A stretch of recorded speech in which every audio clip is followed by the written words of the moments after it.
Дархны төмөрлөгийн үйлдвэрийг хязгаарлалтмал хувьцаат компани нийгмийн хариуцлагын хүрээнд иргэдийн эрүүл мэндийн тусламж үйлчилгээг сайжруулах, нийгмийн хариуцлагын хүрээнд нэгдсэн эмнэлэгт 1.1 тэрбум төгрөгийн тоногдох хөрөмж хүлээлгэ өглөө. Эмнэлгийн онцлогоо эмчилгээний тусламж үйлчилгээний чанар хүртээмжийг нэмэгдүүлэхэд зориулж 7 төрлийн 9 ширхэг эмнэлгийн тоногдох хөрөмж нийлүүлэлттэй.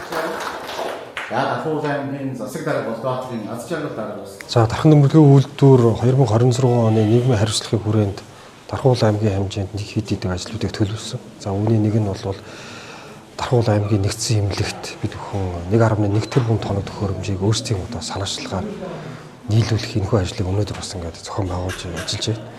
За энэхүү тоногдох хөрөмж нийлснээр зөвхөн Дархуул аймгийн хэмжээнд биш. За бүсийн хэмжээнд одоо нийт шаардлагатай байгаа, эрүүл мэндийн тусламж үйлчилгээ шаардлагатай байгаа бүхий л одоо иргэдэд хүрч ажиллах ийм одоо давуу тал үүсэж байгаа.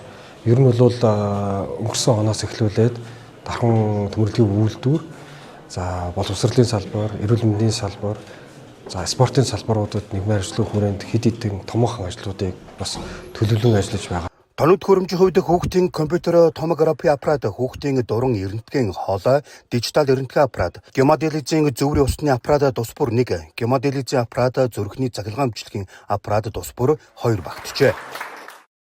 Яг иргэдийн дунд ялангуяа энэ онцлогоо эмчилгээ нийт шаардлагатай компьютерийн томографийн аппарат манаас 2 сараас ажиллахгүй болоод эхэлсэн байгаа. Тэгээ ингэнтэй холбоотойгоор иргэдэд үүссэн чирэгдэл хүлээгдэл бол маш их байсан. Ялангуяа энэ дээр онцлогооны тал дээр мөн яралтай ирсэн хүнд бол онцлогдох энэ боломж бол бас мөн хүндрэл үүссэн байсан. За энийг бол бид хамгийн нэгдүгээр ирэмбэлээд бас төмөрлөгийн үйлдвэртээ санал тавьсны хүрээнд өнөөдрийн үйл ажиллагаа үйл ажиллагаа хэвээ болоо явж байна.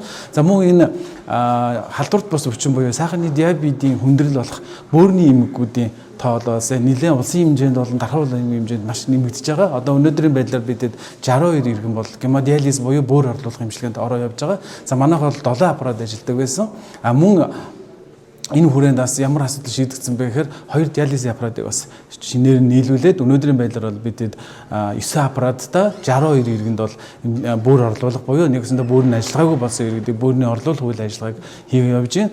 За мөн энэ одоо баг гэлтгүүгээр ялангуяа энэ баг насны хүүхэд юмд хахах тохиолдлууд байдаг. Ялангуяа нөдлөнгийн тохиолдол маад 2 тохиолдол гараад бас Улаанбаатар руу тээвэрлээ, нэг нь бас энджсэн ийм харамсалтай тохиолдлууд байдаг. За энэ хүрээнд бас энэ асуудлыг шийдэх хүрээнд хүүхдийн хатуу дуран улаан цагаан мөрс хатуу дуранг бол одоо нийлүүлэгдсэн байгаа. За энэ хүрээнд бас нэг эмч бол 6 сарын сургалтанд явуулаад одоо ингээд төгсөөд ирнэ. Ер нь цаашдаа орон нутаг за энэ аж ахуйн нэгж байгууллагуудын энэ нийгмийн хариуцлагын хүрээнд за улсын төсвийн хөрөнгө оруулалт гэсэн юм 3 чиглэлээр одоо эмнэлгийн тоногдох хөрөмжүүдийг бол заашгүй тогтмол шинжилж явах хэрэгтэй гэдэг энэ зарчмын байр суурин дээр явж байгаа. Зөвхөн энэ онны тухайд бол аймгийн иргэдэд урлаас батлсан төсвийн хөрөнгийн хүрээнд 280 сая төгрөгийн тоногдох хөрөмжүүдийг бид нар гардуулж өгсөн. За мөн одоо бас төрийн тусламжийн тэргийг бас гардуулж өгөөд өнөөдөр үйл ажиллагаандаа гээд явж байгаа. Тэгэхээр эрүүл мэндийн манад ажиллаж байгаа энэ тоногдох хөрөмж техникүүд бол 24 цаг ажилладаг учраас илэгдэл эвдрэлд маш их хурдан ордог. За мөн одоо техник технологийн шинжилгүүд одоо жил ирэх тусам өдөр ирэх тусам өөрчлөгддөг учраас бид нар энэ шинжилгээг тогтмол хийж явах ёстой. Тэгэхээр эх хонд ч гэсэн одоо шаардлагатай тоногдох хөрөмжүүдийн судалгааны дагуу хөрөнгө оруулалтыг хийж ажиллах болно гэдгийг илэрхийлж хэлье. Эдгээр тоногдох хөрөмжийг ашиглалтанд оруулснараа хүүхдийн онцлогоо, дүрс онцлогоо, бөөр орлуулах эмчилгээ, зүрхний онцлогооны тусламж үйлчилгээг орон нутагт үзүүлэх боломж нэмэгдэж, иргэдэд шаардлагатай онцлогоо эмчилгээг илүү хүртээмжтэй хүргэх нөхцөл бүрдэж байгаамаа. Нэгдсэн эмнэлэг нь өнөөдрийн байдлаар 7 барилгад үйл ажиллагаа явуулж 450 гаруй ортоогоор хэвтэн эмчлүүлэх үйлчилгээ, өдөр тутмын амбулаторийн үйлчилгээг Дархан, Сэлэнг, Төв аймгийн иргэдэд үзүүлж байна.